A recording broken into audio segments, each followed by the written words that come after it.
Assalamualaikum warahmatullahi wabarakatuh kepada kakak abang saya.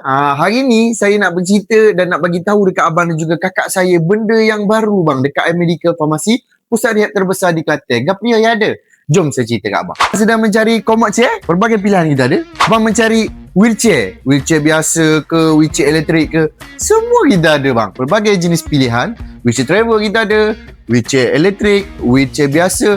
Pelbagai jenis barangan rehab kita ada dekat Medical Pharmacy ni bang. Ataupun abang dan juga kak nak cari katil-katil hospital, manual, automatic, semua kita ada bang. Abang dan juga kakak nak beli barang-barang rehab ni tapi nak buat bayaran secara angsuran.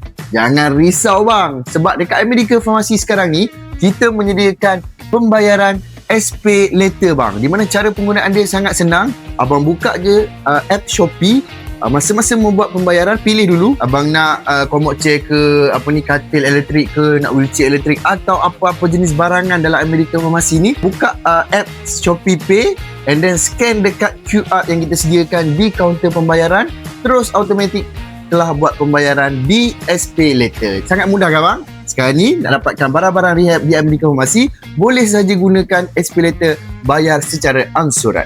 Apa-apa pun, sold!